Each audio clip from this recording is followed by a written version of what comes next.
మన ప్రభు అయిన యేసుక్రీస్తు నామములో మీ అందరికీ శుభములు తెలియజేయచ్చు ఉన్నాను. ప్రియ దైవజనమా, షారోన్ మన్నాలో భాగముగా ఈ దినం మరొక వాక్య భాగమును ధ్యానించుకుందాము. 118వ కీర్తన 25వ వచనము. యెహోవా దయచేసి అభివృద్ధి కలిగించుము. ప్రియ దైవజనమా, అభివృద్ధి పొందాలని ప్రతి నరుని హృదయములో ఆశ కలిగి ఉంటాడు. అన్ని విషయాలలో అభివృద్ధి పొందడానికి ప్రయాసపడుతూ ఉంటాడు. కానీ దేవుణ్ణి వెంబడించే విశ్వాసిగా మన జీవితాలలో అభివృద్ధి పొందాలి అంటే మనమేమి చేయాలో వాక్యపు వెలుగులో ధ్యానించుకుందాము. మొదటగా యోబు గ్రంథము 22వ అధ్యాయము 23వ వచనములో చూసినట్లయితే అక్కడ 2 విషయాలు దేవుడు మనకు బయలుపరుస్తూ ఉన్నాడు. మన జీవితాల్లో అభివృద్ధి పొందాలి అంటే సర్వశక్తుడైన దేవుని వైపు తిరిగే వారముగా ఉండాలి.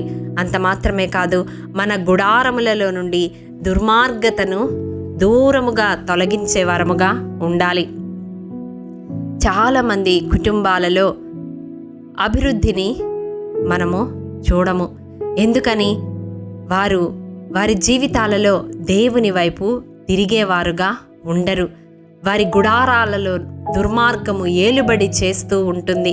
అది ఏదో ఒక రూపంలో ఆ దుర్మార్గమనే కాడి క్రింద వారు ఉండడం వలన వారి జీవితాలలో, వారి కుటుంబాలలో అభివృద్ధిని వారు చూడలేరు. రెండవదిగా చూసినట్లయితే మన జీవితాలలో మనము అభివృద్ధి పొందాలి అంటే ద్వితీయోపదేశకాండము 8వ అధ్యాయము 1వ వచనం ప్రకారం దేవుని ఆజ్ఞానుసారము నడుచుకునే వారముగా ఉండాలి.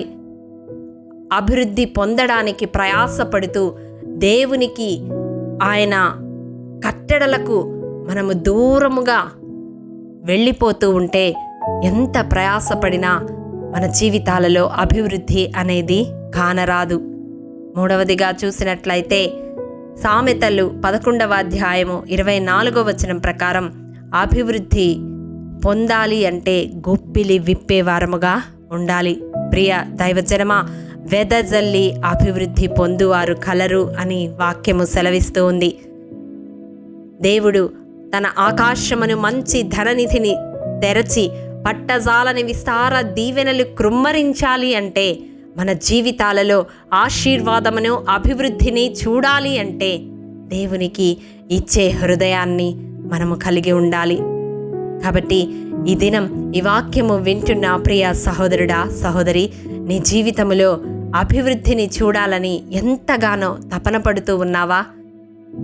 ఆర్థికంగా కావచ్చు, ఆత్మీయంగా కావచ్చు, శారీరకంగా కావచ్చు, ఉద్యోగంలో కావచ్చు, విద్యలో కావచ్చు, ఏ విషయంలో అయితే నీవు అభివృద్ధిని కాంక్షిస్తూ ఉన్నావో ఆ విషయంలో అభివృద్ధిని చూడాలి అంటే నీవు దేవుని వైపు తిరగాలి. నీ హృదయంలో నుండి దుర్మార్గమును తొలగించుకోవాలి. నీ గృహంలో నుండి దుర్మార్గమును తొలగించుకోవాలి. దేవుని ఆజ్ఞానుసారము జీవించడానికి అభ్యాసము చేసుకొనాలి. దేవునికి ధారాళముగా ఇచ్చే వ్యక్తిగా నీవు రూపాంతరము చెందాలి. అప్పుడు తప్పక నీ జీవితంలో అభివృద్ధిని నీవు చూడగలవు.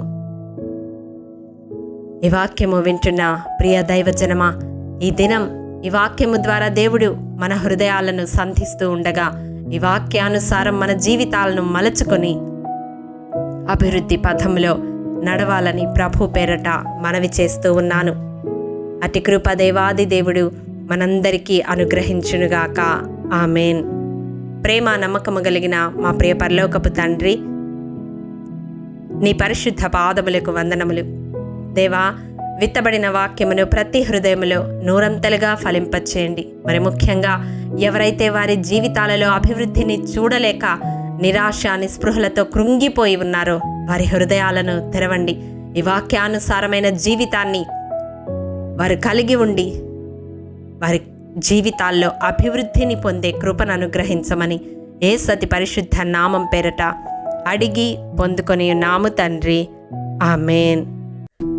ప్రియ దైవజనమా, అనుదినము షారోన్ మన్నా ద్వారా అడగబడుచున్న నెంబర్ ఇన్ బైబిల్ క్విజ్ ప్రశ్నలకు సమాధానములు ప్రతి నెల మొదటి వారము కామెంట్ బాక్స్లో పోస్ట్ చేయబడతాయి.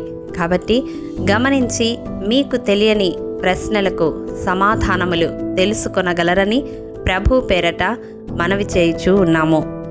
ప్రియ దైవజనమా, ఈ దినం నెంబర్ ఇన్ బైబిల్ క్విజ్ ప్రశ్న: బైబిల్లో 100 బంగారపు తొట్లను చేయించినది ఎవరు? మీ సమాధానం మాకు తెలియజేస్తారు కదూ. ప్రభు కృప మనందరికీ తోడైండునుగాక. ఆమేన్.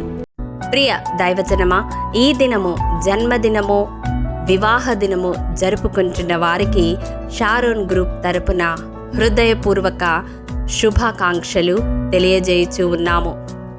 దేవుడు శ్రేయస్కరమైన ఆశీర్వాదములతో ఈ సంవత్సరాది నుండి సంవత్సరాంతము వరకు మిమ్ములను నింపాలని ప్రార్థిస్తూ ఉన్నాము. ఆమేన్.